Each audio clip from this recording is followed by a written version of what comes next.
Okay, sir, you're a Lebowski, I'm a Lebowski. That's terrific. But I am very busy, as I imagine you are. What can I do for you, sir? Well, sir, it's this rug I have. It really tied the room together. You told Brandt on the phone, he told me. Where do I fit in?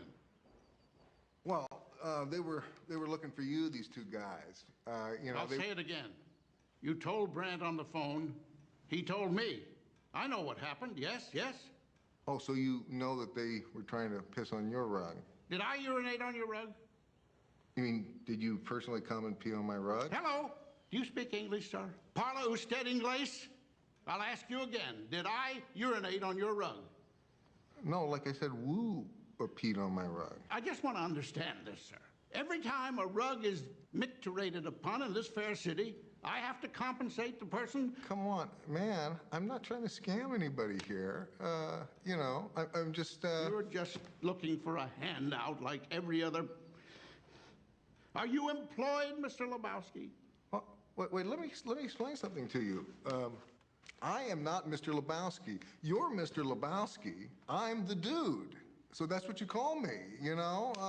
That or his dudeness or duder or, El Duderino if you're not into the whole brevity thing. Are you employed, sir? Employed? You don't go out looking for a job dressed like that, do you? On a weekday? Is this a... What day is this? That was Jeff Bridges as the dude in the Coen Brothers' 1998 movie, The Big Lebowski. For years, many have come to admire the dude's humor and his wisdom. Bernie Glassman is one of those people. He is a Zen Buddhist Roshi, or teacher. He founded the Zen community of New York, which later became Zen Peacemakers on an international order of social activists. Bridges and Glassman are close friends. Their conversations are about some of life's best subjects: love, happiness, creativity, and of course the movies. They have now collaborated on a new book. It is called The Dude and the Zen Master. I'm pleased to have Jeff Bridges back and Bernie Glassman here at this table for the first time. So how does this come about? I went to a dinner that was honoring Bernie and Ram Dass, the guy who wrote Be Here Now. Right. So that's when the friendship started. At that dinner, we got into good conversations, and then I think, if I remember right, I did a workshop with Krishna Das, and you came to the workshop. That's right, yeah. And then after that, we hung a little, and then we both liked to smoke cigars. Yeah. So we hung some more, smoked cigars, and started talking, and found that not only a great actor, but I really enjoyed hanging with him and rapping. That is, we talked about life in a good way, And here was a guy, I had met a lot of actors. Here was a guy, Jeff Bridges, who really was interested in a lot of serious stuff, and I've been working in that kind of And so how did you go from there to a book? Well, one day Bernie says to me, by the way, you know that in the Buddhist circles, the dude is considered a Zen master. Yeah. And I said, what are you talking about, man? He said, oh, yeah. I said, come on, the Coen brothers never mentioned anything about, any kind of spirituality or Zen or anything. And he says, well, there you go, the Coen brothers. Yes. The Coen brothers. I say, oh, come on, meaning of the Coens, Koans are from Japan. Is that a Japanese word, koan? Yeah, koan is a Japanese word. Of course, there's also a koan word that comes out of the whole Hebrew thing. That's what you were saying. The koan. But those are, it's one way of studying Zen. There's a whole system of study working with these koans, which are questions or statements that can't be answered intellectually. The first attempt is always to answer it intellectually. It's always our first attempt on anything. But in a koan study, you have to answer them experientially. You have to present it as a living example of your life. Right. So, what is the sound of one hand clapping is kind of the famous one. So here you go from a friendship to a continuation of a conversation. Yeah. And then he brings this thing up, and he says the Lebowski is riddled with koans for modern times. I say, what do you mean? He says, well, it's just like an example would be the dude abides, new has come to light, shut the stopped on you. There's just a whole slew of them. And he says, what do you think about writing a book about this? And I said, oh, well, that could be kind of cool. It'd be a chance to hang out, and we go up to Montana and spend a few days, get my dear friend Alan Kozlowski to take some of these pictures and record the thing. And so that's what we did. And stayed for how long? About a week? About 5 days or so, something And like just that. talked. And he recorded. And just talked, yeah, and he recorded it, But these 5 days came on the back of about 10 years of conversations. Yeah. So you distilled and it a down. lot of cigars being smoked and talked about. Yeah. The dedication is to all the hungry spirits. Who are the hungry spirits?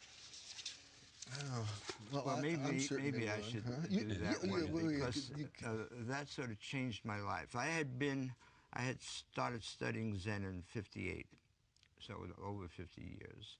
I had become a teacher maybe by 1970. In '76, I had an experience. I was working for McDonnell Douglas in California in the space industry. I was going to work in a carpool, and I had an experience of what I call the hungry spirits of the universe, thirsting and being hungry for things, power, money, fame, food, all kinds of thirst. And I had this experience that those hungry spirits were nothing but me. I was all of these. This is what we call the oneness of life. And immediately what came up is this, I need to work on feeding, trying to feed all of that. So I changed my Feed whole, all the hungry spirits. Yeah. So I changed the venue of my work, which had been a Zen center, to society. So that was a big shift. Instead of working strictly for those who were coming to a Zen center to learn about Zen and all that kind of stuff, now I started to work in the world of business, in the world of social action, in the world of politics, in all of society. The venue shifted to the world. Yeah. Let's talk about some of the concepts, starting with the dude abides. That to me kind of goes in tandem with another koan in the book, which is the dude is not in. Yes, we'll get to that one, but go ahead. But they kind of go together in my mind. And the dude abides, well, where does he abide? He abides nowhere. He's not in. So therefore he abides everywhere. That's it? That's my hit on it. How about you, Bern? Is that so let me unpack it maybe for a wider because audience. many of us, right, all of us, I should say, abide somewhere. We abide in the liberal world, or the conservative world, or the Tea Party world, or I do a lot of work in the Middle East, in the Palestinian world, we abide in a world which means that we shut everything else out. The dude abides, or abiding nowhere, or not being in, means that you're open to anything that's coming in. So even though you might still be working in those fields, now you're open to all the opinions, not being stuck to the opinions of the place you're abiding. Hey, man. Howdy do, dude. I wondered if I'd see you again. I wouldn't miss the semis. How things been going? Oh, strikes and gutters, ups and downs. Sure, I've got you. Yeah. Thanks, Gary. Well, take care, man. Gotta get back. Sure. Take it easy, dude. Oh, yeah. I know that you will. Yeah, well, the dude abides.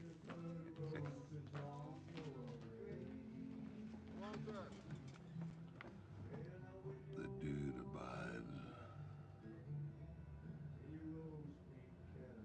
I don't know about you, but I take comfort in that.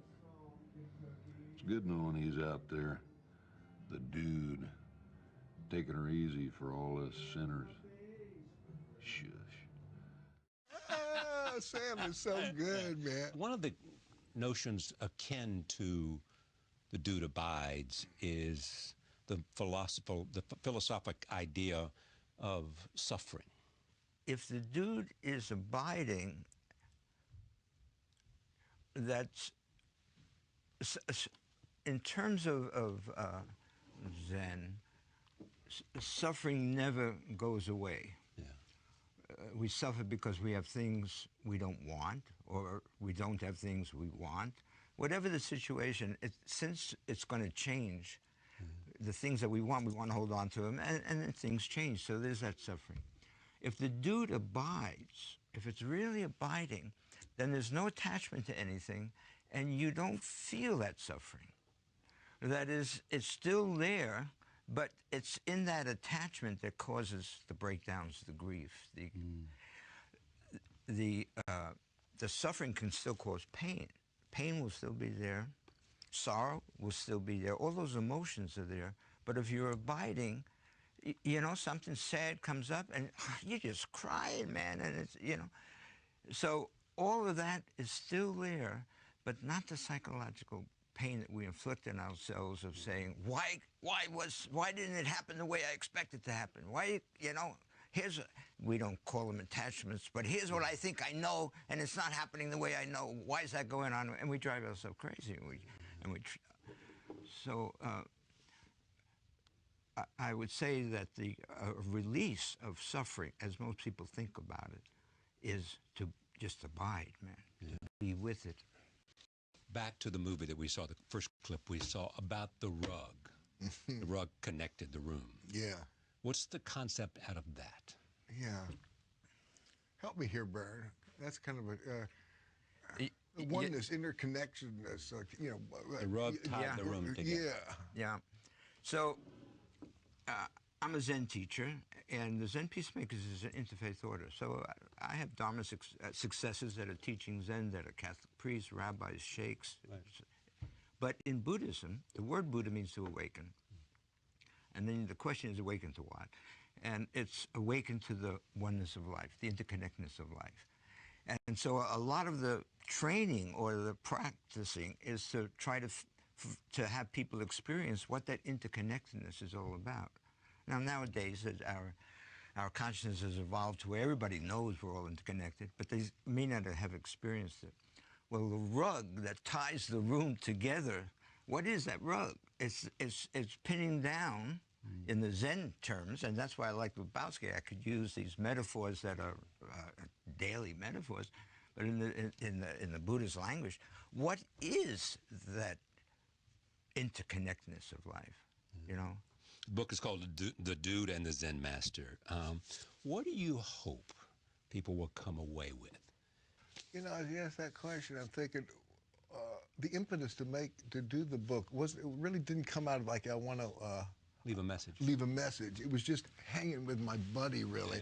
Yeah. And I guess maybe, you know, as I say that maybe some of the secondary stuff was to turn folks on to Bernie's work, the Zen Peacemakers, right, and also the stuff that I'm involved in with hunger, No Kid Hungry, and that kind of stuff.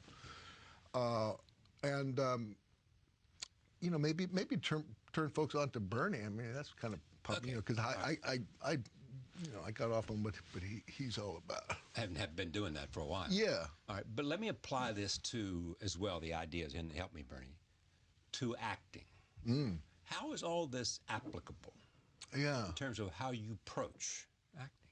Yeah. Well, a lot of the things that later on I kind of learned, oh, that's kind of a Zen-ish type approach.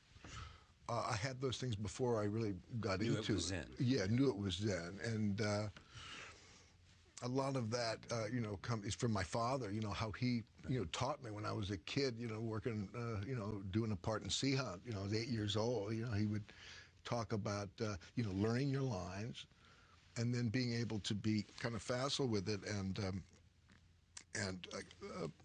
actually create some kind of emptiness or openness in yourself. So when the person says a line, you're not waiting for his lips to stop before you say your line. You're letting what he's saying kind of affect you, and that determines how you go. Respond. And so respond. And so I find that you know, all these years, I kind of approach it the same way. I learn my lines. I figure out how I think would be an interesting way to do it. I think maybe 5 or 6 different ways to go.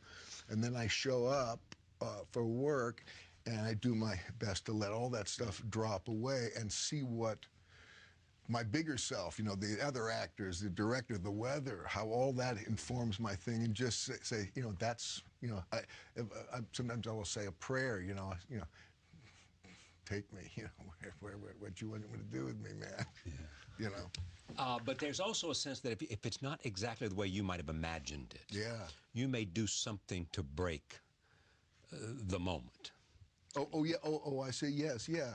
Occasionally, I'll find. You know, Bernie was talking about this suffering over suffering. You know, Yeah.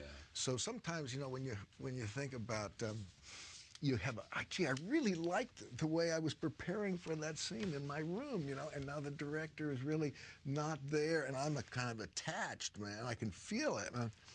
So I'll have this impulse to do something that kind of breaks that attachment. You know. Where I had an impulse right now to show you, I'd go over there, you know, I'd kiss you and mess up your hair and go over there and tweak your nipples, you know, or I'd roll on the ground or just scream, or, you know, do something that just kind of breaks the thing, and that helps. Yeah. You know, that helps. One of the things, I just recently finished a film with Kevin Bacon, who I really enjoyed working with a lot, and there's a certain amount of You played a character that was dead, did you? Yeah, yeah. It's a very weird. Yeah, very weird plot. Funny. It's a comedy, you know. You know, we play Ryan Reynolds and I played two dead cops who were hunting dead people who were pretending to be alive. Right. Very bizarre. But you know, actors, you think, you know, you've been doing this so long that you would kind of get over, you know, anxiety about performing, but you know, I don't. There's a certain anxiety I have right here, you know, talking with you, because we're kind of, you know, doing something that, you know, I want it to come out good. And it's not scripted, and it's not scripted. You don't know. We don't know where it's going. So Kevin, I don't. Kevin, but yeah, you never know. And why should there be tension? But I can just notice it in myself, kind of a little tiny. So we're doing a scene. It was a particularly big scene, but it was one of the first scenes that I was doing with Kevin. And he looks at me and looks at the other actors, and he says, "Remember, everything depends on this." You know, which is totally, you know, ridiculous, you know. And that kind of like lightens it up. But at the same time, it has another little English on that ball that, yeah, he's right. You know, everything does depend on just this moment. What are we doing right now? That's what's significant. Were you a friend of Werner Erhard? No, I did the S training kind of when it first came out, before it had any sort of negative PR. You know, it has kind of some people kind of have negative thoughts about it. And then I got involved maybe a couple of years after I did the training. I went to something that a forum that he had called the Hunger Project. Right.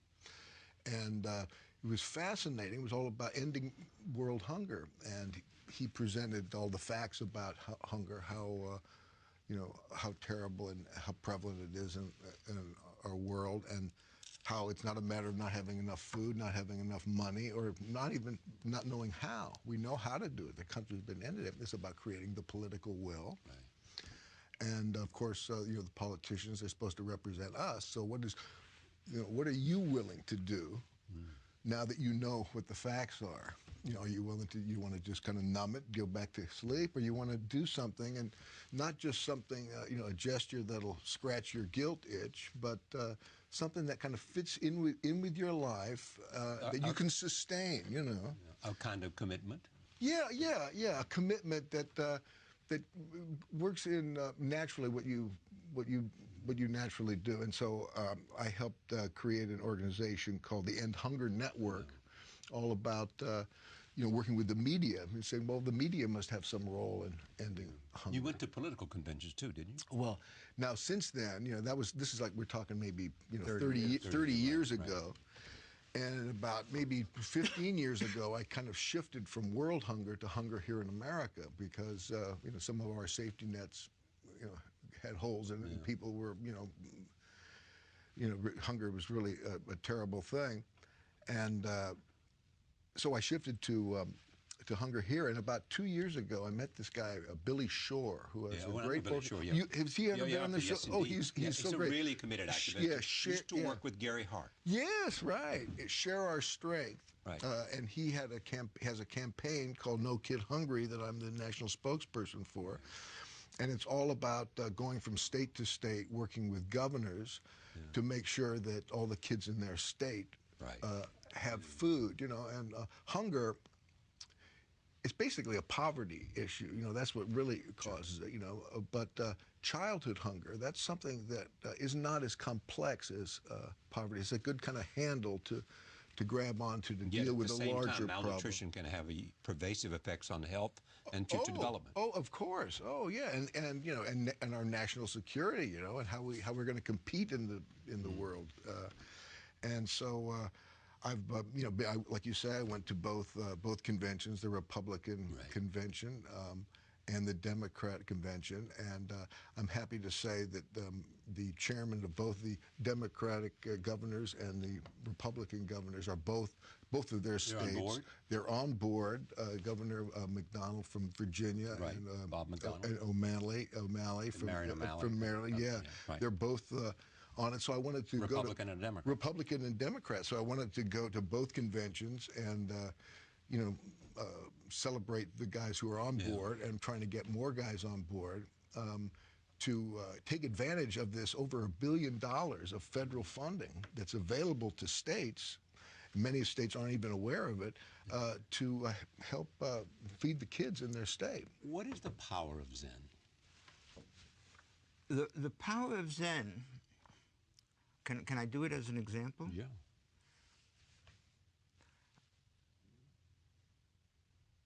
I'm Bernie, and I don't even have to think about it. Bernie knows that without knowing, it's not a question of knowing, all the fingers, the hands, the head, it's all connected. It's all one thing.